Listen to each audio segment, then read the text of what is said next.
à quoi ça sert une forêt.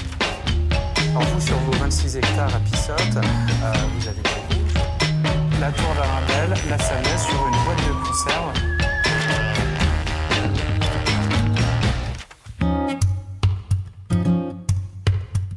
Vous êtes aujourd'hui au château de Pultos, situé sur la commune de Bazoges-en-Parais. Alors évidemment, il serait beaucoup trop long de vous présenter et de vous raconter l'histoire de cette propriété qui, pendant 3 siècles, a appartenu à une grande famille protestante de Vendée, les Loyaux. Mais je vais plutôt attirer votre attention sur un édifice exceptionnel. Il s'agit d'une orangerie. Elle est juste derrière. Elle est unique en France. Et pour vous la présenter, je vais aller à la rencontre de Philippe Loyaux, l'ancien propriétaire des lieux. Racontez-nous pourquoi cette serre est si exceptionnelle, ou plutôt cette orangerie, pourquoi est-elle unique en France? Alors cette serre est exceptionnelle dans la mesure où elle a été construite en quart de cercle. Avec en 1820, je crois. En 1820, absolument. Avec une charpente à la Philibert de l'Orme. On n'en voit pas d'autres en France. Hein. On n'en voit absolument pas d'autres. C'est ici, à Bazoges-en-Parais, en Vendée. Tout à fait. Donc elle a été construite en quart de cercle avec un axe qui vient directement du sud, pour avoir le maximum d'ensoleillement. On voit une courbe tout à fait exacte de la charpente. Pour votre famille qui s'est installée donc sur place en 1719, la botanique, l'horticulture a beaucoup compté. Hein. Tout à Et fait. la serre a été très vivante à une certaine période. Absolument, nous avons eu une quarantaine de citronniers. Des citronniers qui... on en a eu en même temps qu'à Versailles.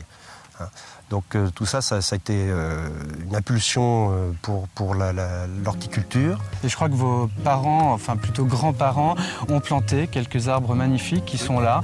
On voit d'ailleurs un ginkgo biloba, arbre préhistorique par excellence, qui est magnifique ici, Magnolia grandiflora, cèdre du Liban, ou alors une allée de platanes tout aussi exceptionnelle.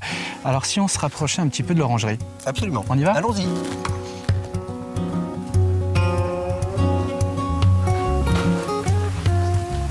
Alors Philippe, jusqu'à votre départ du château de Pultos, dont vous avez dû vous séparer en juillet 2010, d'ailleurs nous irons dans un instant à la rencontre de la nouvelle propriétaire qui nous parlera de son coup de cœur et de ses projets pour l'avenir parce qu'il y en a beaucoup. Alors on imagine ici tous ces agrumes, toutes ces plantes qui étaient positionnées en période hivernale. Tout à fait. Donc ces plantes étaient rentrées à l'automne, avant les premières gelées, et sorties ensuite au printemps. Voilà. Donc essentiellement des citronniers ? Essentiellement des citronniers. Alors comment étaient ces citrons? Est-ce qu'ils étaient bons à la dégustation? Du tout. Ah zut, du tout. C'est dommage ça. Oui, malheureusement, parce que ce sont des citrons qui donnent une écorce très épaisse. Ah, c'était une espèce qui n'était pas si bonne à manger. Oui, et puis bon, nous n'avons pas l'ensoleillement suffisant pour avoir des citronniers tels qu'on voudrait les consommer. Donc ils ont une peau très épaisse et surtout une acidité épouvantable. Alors Grégoire, j'attire votre attention.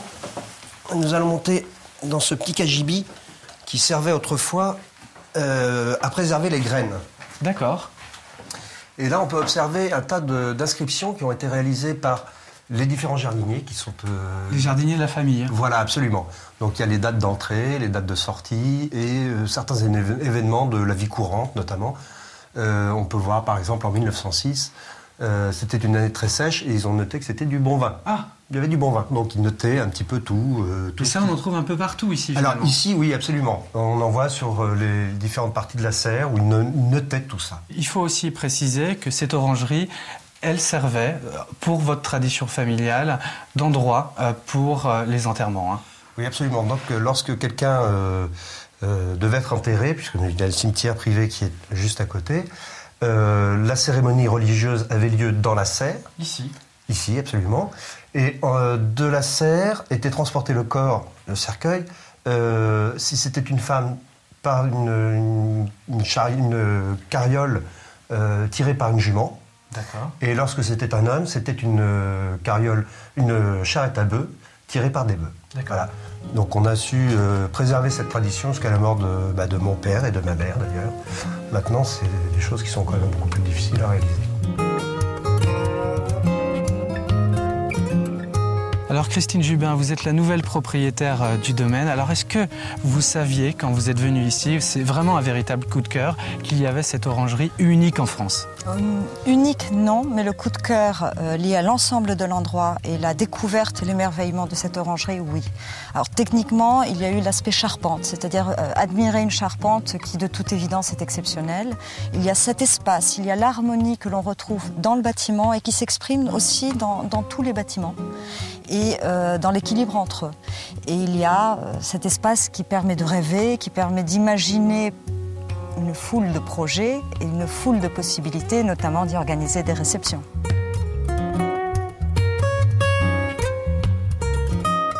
Alors même si le château de Pultaux garde son nom, vous avez décidé, Christine, de lui donner aussi une autre appellation, le château des Noces. Oui. Alors pourquoi ça? En fait, je pense que je suis à l'écoute des lieux. Je pense que chargé d'histoire. Ces lieux sont chargés d'histoire. L'orangerie en est l'expression la plus simple et la plus évidente. Mais chacune de ces pierres raconte des époques différentes, des usages différents. Et c'est à l'écoute de ces usages que, dans un esprit de restauration, on veut occuper cet endroit et je souhaite le restaurer dans cet esprit. Et notamment, donc, ici, tous les ans, se célébraient des noces vendéennes. Voilà pourquoi l'appellation. Suivant la tradition. Mais des noces particulières. Mais qui était un postiche de noces. C'est-à-dire que c'était un vrai faux curé qui mariait un vrai couple, mais qui le mariait d'une manière festive, puisqu'en fait, il n'était pas habilité à le faire. Et l'objectif, c'était donc de présenter socialement l'établissement d'un couple qui vivait dans le péché. Et cela a été fait dans la tradition, avec les costumes d'époque, avec les chapeaux, toutes les tenues et les bœufs qui tiraient les mariés sur la carriole.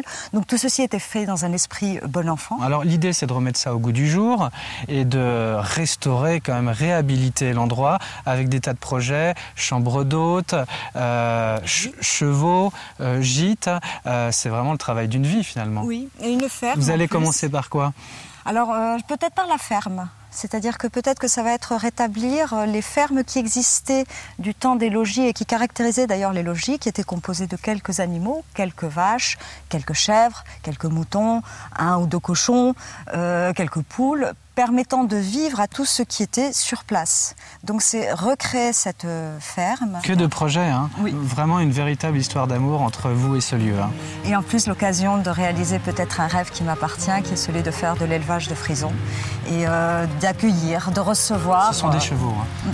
Les frisons, oui, ce sont de magnifiques chevaux noirs et qui ne sont pas très présents dans la région. Et donc, ce qui m'invite encore plus à pouvoir le faire. Bon, mais Christine, on vous souhaite bon vent pour tous ces projets. Et quant à nous, on se dit à la prochaine fois pour une histoire de Vendée.